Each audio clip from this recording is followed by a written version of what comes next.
मानव शरीर में 112 चक्र होते हैं, लेकिन आदि योगी शिव ने इन्हें 7 वर्गों में बांटा था जब उन्होंने सप्त ऋषियों को दीक्षित किया था। इसलिए आमतौर पर लोग 7 चक्रों को ही अधिकतर जानते हैं। हमारे शरीर में 7 चक्र होते हैं: मूलाधार, स्वादिष्ठान, मणिपुर, अनाहत, विशुद्धि, आज्ञा चक्र, सहस्त्र चक्र। तो आइए हम जानते हैं इस वीडियो में कि हमारे शरीर में ये 7 चक्र कैसे काम करते हैं और कौन कौन से होते हैं।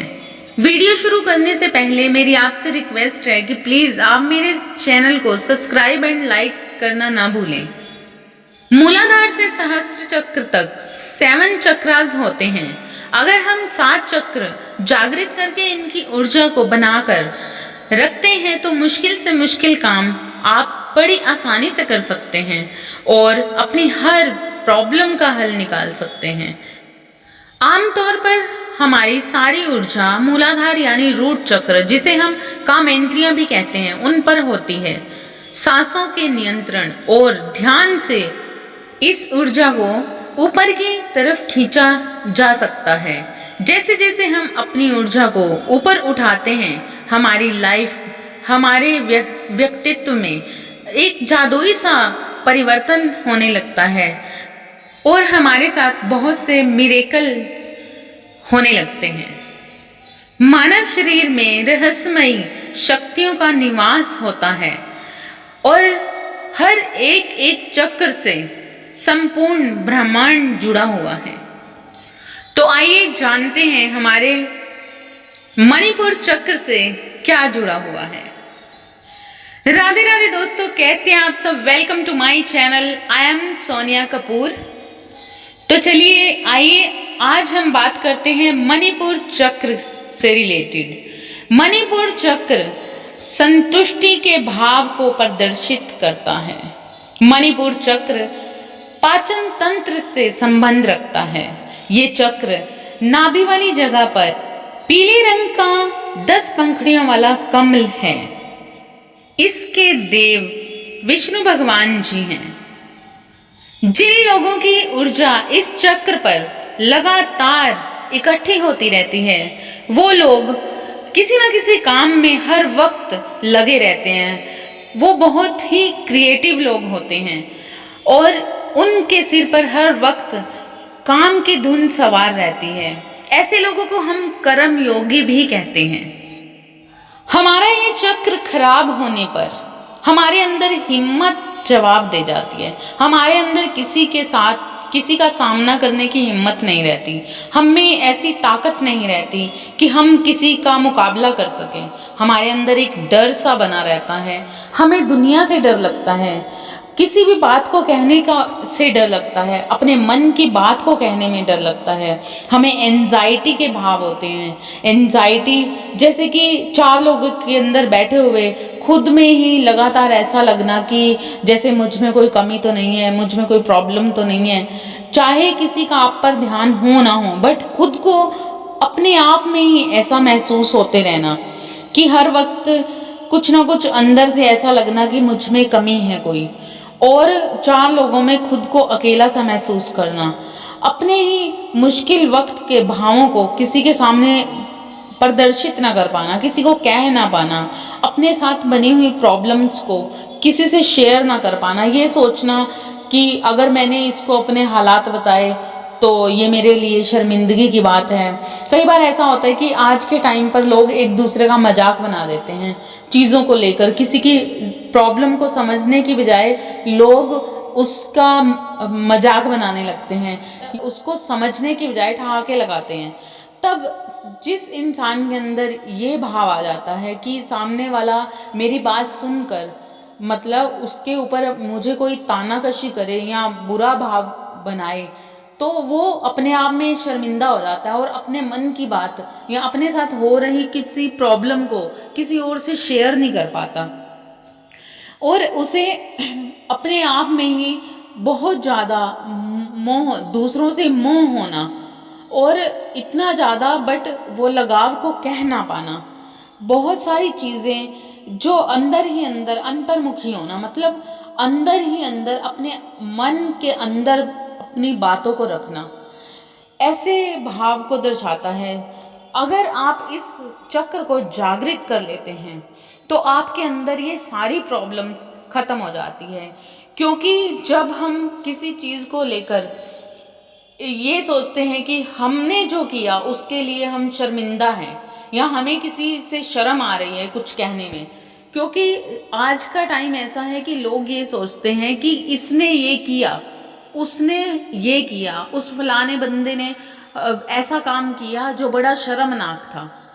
क्योंकि लोगों सिर्फ एक नज़रिए से सबको देखते हैं, बट जब हम अपने अंदर से अपने भगवान को के साथ कनेक्शन बनाकर अपने अंदर की शक्तियाँ जो हमें एहसास दिलाती हैं कि हम इस दुनिया में क्यों आए हैं, जब इंसान अपनी इस बात को समझ जाता है कि हमारा किया हुआ कोई भी कर्म या फिर सामने वाले इंसान का किया हुआ कोई भी कर्म ना वो बदल सकता है, ना उसके हाथ में है, ना हम बदल सकते हैं, ना हमारे हाथ में है।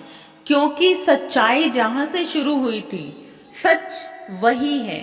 जिस परमात्मा ने हमें इस दुनिया में लाया, जिस परमात्मा ने हमें सांसें दी, जिस परमात्मा ने हमें खाने पीने की शक्ति दी, हमारे मुंह, नाक, कान, सुनने की शक्ति, देखने की शक्ति, खाने की शक्ति, पहनना ओढ़ना, इन सारी चीज़ों को समझाया, जिसने ये सारी चीज़ों की बुद्धि दी हमें, कहीं ना कहीं से ये सारी चीज़ें जब इंसान समझ लेता है कि ये हमारे बस में नहीं है, जिसने हमें पैदा किया है उसी को हमारे कर्म भी मालूम है, उसी ने हमारे कर्मों को अच्छा और बुरा करने की हमें बुद्धि दी है, पर हम उस बुद्धि को किस तरीके से लगाएं ये हमारा चयन है। इस चीज़ को जब हम जान लेते हैं, समझ लेते हैं, तब हमारे अंदर उस परमात्मा का जो वास है वो अच्छे तरीके से जागृत होने लग जाता है।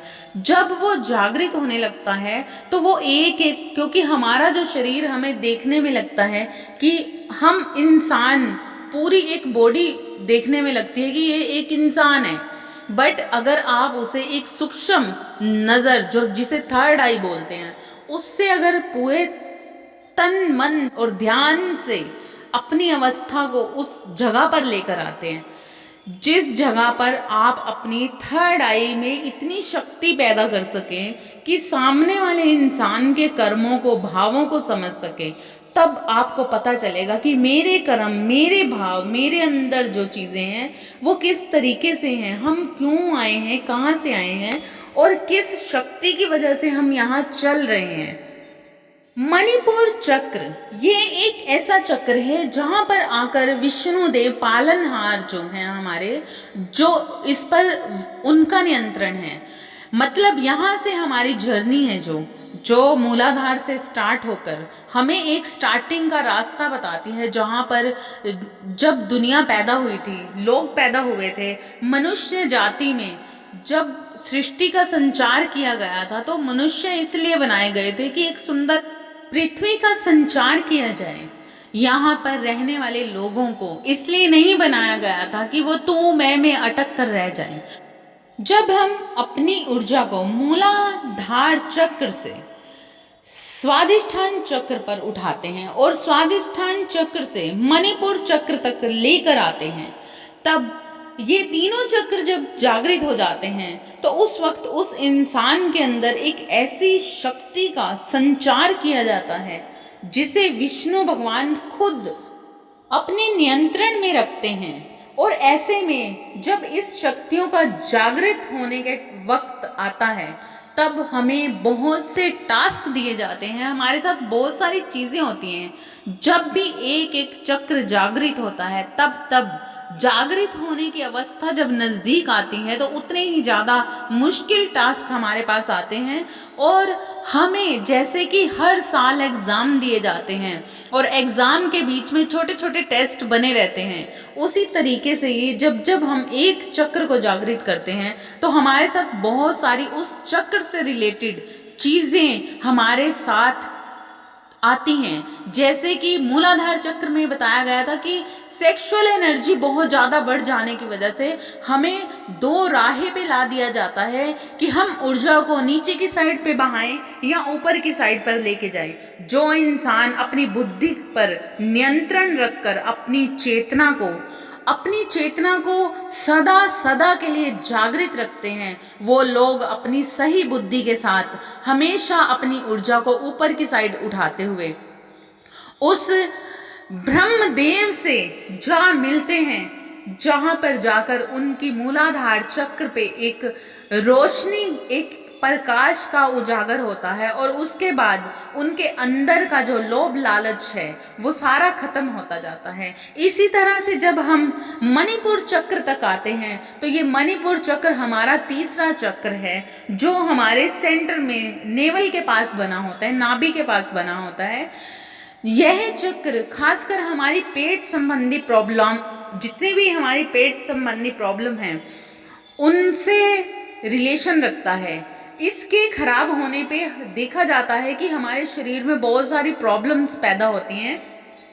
कई बार हमें पेट का दर्द होने लगता है, पेट से जितने भी बीमारियां हैं वो सारी बीमारियां कहीं ना कहीं एक एक करके उजागर होने लगती हैं। अगर वो इंसान अपना ये मणिपुर चक्र जागृत कर लेता है तो आप देखेंगे एक ऐसा चमत्कार जो मेरा खुद का अनुभव है।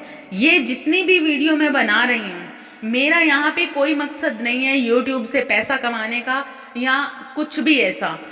यहाँ जो मैं वीडियो बना रही हूँ वो मेरा सिर्फ अपना एक्सपीरियंस शेयर करने के लिए, ताकि जो लाभ मुझे मिले वो उन सबको भी हों जो अपनी लाइफ में कहीं ना कहीं किसी ना किसी वजह से परेशानी में है, प्रॉब्लम में है या किसी तरह के शारीरिक प्रॉब्लम में है। तो यहाँ पे मैं हर चीज़ का सल्यूशन आपको इसलिए बता रही हूँ क्योंकि मैं चाहती हूँ, ये मेरा सोल पर्पस है कि मेरे वजह से अगर किसी एक इंसान का भी भला होता है, कोई एक भी अपना मार्ग बदल लेता है, कोई एक भी अपनी बुद्धि को सही जगह पर ले आता है, तो यहाँ पर ये मुझे बहुत ही खुशी होगी।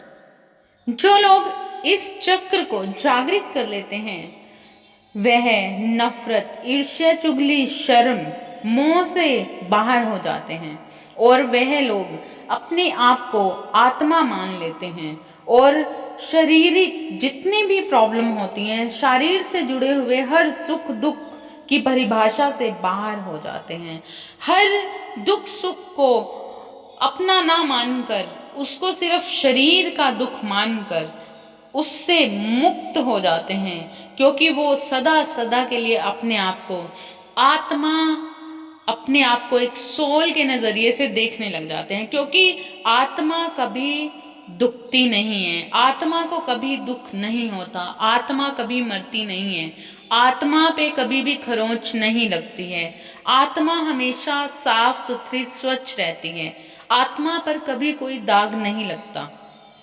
जब ये लोग अपना मणिपुर चक्र जो लोग जागृत कर लेते हैं वो खुद को आत्म रूप में मान लेते हैं, और जब वो ऐसा करते हैं उनको इस परिभाषा की समझ आती है कि मैं कौन हूँ, तब वह आत्म ज्ञानी हो जाते हैं और उन्हें यकीन होता है कि हमारी सोल, हमारी आत्मा जिस कार्य के लिए इस धरती पे आई है उस कार्य को करने के लिए हमें भगवान ने भेजा है, उस यूनिवर्स ने भेजा है, उस ब्रह्मांड ने भेजा है, उस ब्रह्मांड के वो उस पुंज ने भेजा है और उसी पुंज के हम भी कण हैं। जब हमें ये चीज़ समझ आ जाती है तब हम परमेश्वर और खुद में बिल्कुल भी फर्क नहीं रखते। फर्क होता है तो हमारी अशुद्धियों का, जिसे हमें एक एक करके खुद से हटाना होता है। तब हमें डिज़ायर होती है उस परमेश्वर से मिलने की, हमें लालच बन जाता है उस परमेश्वर को जानने के लिए कि आखिर क्या है ऐसा कि जिस परमेश्वर को हम बाहर ढूंढ रहे हैं वो हमारे ही अंदर है और हमें ही नहीं दिखता। तो जब हमारे अंदर ऐसी लालसा बनती है, ऐसा अंतर ज्ञान आता है, तब हम अपने आप को उसी सोल में मिला लेते हैं और सदा सदा के लिए उस परमेश्वर के रास्ते पर जाने के लिए एक लालसा में हो जाते हैं, तब ऐसा इंसान हमेशा आनंद में रहने लगता है। वो अपनी बुद्धि से सही निर्णय लेने की योग्यता पा लेता है। उसके शरीर के अंदर बहुत ही चुस्ती रहती है, जिसकी वजह से वो लगातार हर वक्त किसी न किसी काम में लगा रहता है और बहुत तेज दिमाग के साथ किसी भी बात का, किसी भी चीज़ का, किसी भी काम का सॉल्यूशन निकाल पाता है। और सबसे बड़ी बात यह है कि हम अपनी पाचन क्रिया को भी सही कर लेते हैं। इस चक्र के जागृत होते ही हमारे पेट संबंधी रोग ठीक हो जाते हैं और हमारे अंदर जो मान सम्मान की कमी का डर आता है, बदनामी होने का डर आता है, वो ऐसे सारी प्रॉब्लम भी ठीक होने लगती हैं। और आज की सबसे बड़ी प्रॉब्लम जो मोटापा, जिसे हम आए दिन हर इंसान में देखते हैं कि हर इंसान इस चीज़ के लिए बहुत ही दुखी है कि हमारे अंदर हम कुछ खाते भी नहीं हैं, हमारे साथ पता नहीं ऐसा क्या है कि हमारा पेट बढ़ता ही जा रहा है, मोटापा बहुत ज़्यादा होता जा रहा है। तब ऐसे में आप इस मणिपुर चक्र से रिलेटेड इसकी मुद्रा का इस्तेमाल भी कर सकते हैं अपने मोटापे को कम करने के लिए। तो चलिए जानते हैं सबसे पहले कि इस चक्र को जागृत कैसे किया जाता है। जैसा कि मैंने पहले भी आपको बता रखा है, हर चक्र में हमें क्या करना है। सुबह उठें या जहाँ पे भी बैठे हुए हैं, जिस टाइम पे भी, दिन में कोई भी आपको टाइम मिलता है, चाहे रात हो, सुबह हो, दोपहर हो, शाम हो, तब आप थोड़ी देर के लिए ध्यान अवस्था में बैठें। 5 से 10 मिनट, 10 से 15 मिनट आप ध्यान अवस्था में बैठें और डीप ब्रीथिंग लें 3 टाइम। जैसे कि मैंने पहले भी बताया है कि सांस को नाक के थ्रू ऊपर की साइड, अपने मस्तक की साइड तेजी से खींचें और वहाँ पर 5 से 6 मिनट या 3 से 5 सेकंड के लिए वहाँ पे रुक जाएं और 5-7 सेकंड के बाद अपने मुंह से उस सांस को बाहर की साइड छोड़ें। और उसके बाद आप उस 3 टाइम ऐसा करने के बाद आपने इसके बीज मंत्र का जाप करना है 10 से 15 मिनट के लिए। इसका बीज मंत्र है रम। अब आपने डीप ब्रीथ करना है और फिर रम।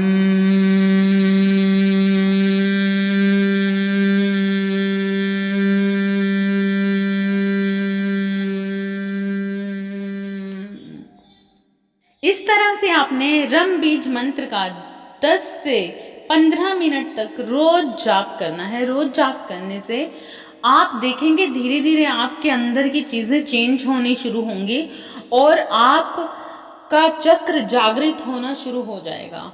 और इसी तरह से अब मैं आपको बताती हूँ कि रम बीज मंत्र अगर आप कभी नहीं कर पाते तो किस तरह से आप अपने इस चक्र की क्लींजिंग लगातार जारी रखें। जैसा कि वीडियो के स्क्रीन पर आपको एक चित्र दिखाया जा रहा है, अंगूठे को हाथ की तीसरी उंगली पर रखना है और अंगूठे से दबाना है, क्योंकि अंगूठे में अग्नि तत्व होता है। तो इससे इस मुद्रा का बहुत ही असर आता है आपके मोटापे पर भी। आप अपने वजन पर इसका असर देख सकते हैं बहुत अच्छे तरीके से कुछ ही दिनों में। आपने सेंटर आई पर ध्यान देते हुए पूरे ध्यान अवस्था में बैठकर इस मुद्रा को बनाकर रखना है और थोड़ी देर के लिए इसी तरह से सांस अंदर खींचनी है। हर बार आपने डीप ब्रीथिंग के साथ 5-7 सेकंड सांस ऊपर की साइड, मस्तक की साइड, सहस्त्र चक्र पर जो आपकी टिकी रहे, इस तरह से रखनी है और फिर मुंह के जरिए बाहर निकालनी है। इसी तरह से आप ये डेली मुद्रा भी करेंगे तो आपके चक्र पर क्लींजिंग होती रहेगी, उस पर अशुद्धि कम आएगी, अशुद्धि धीरे धीरे खत्म होनी शुरू हो जाएगी और आपको बहुत से लाभ मिलेंगे और बहुत से मिरेकल्स आप देखने आप देखेंगे। तो आई होप कि आज की वीडियो मेरी आपको पसंद आई होगी। मैं बड़े ही बिजी शेड्यूल में आपके लिए वीडियो लाती हूँ, जैसा कि अब भी बहुत लेट वीडियो लाई, इसके लिए सॉरी। बट प्लीज़ आप मेरा चैनल सब्सक्राइब एंड लाइक करना ना भूलें। मैं नेक्स्ट वीडियो आपको जल्दी ही दूंगी। हमारा अगला चक्र होगा अनाहत चक्र, जिसके जागृत होने से आपकी सारी प्रॉब्लम्स का हल हो जाता है। पैसे से रिलेटेड, प्रेम से रिलेटेड, इच्छा पूर्ति होती है, हर चीज़ मिलती है, हर संतुष्टि मिलती है। तो तब तक के लिए राधे राधे दोस्तों, थैंक यू सो मच।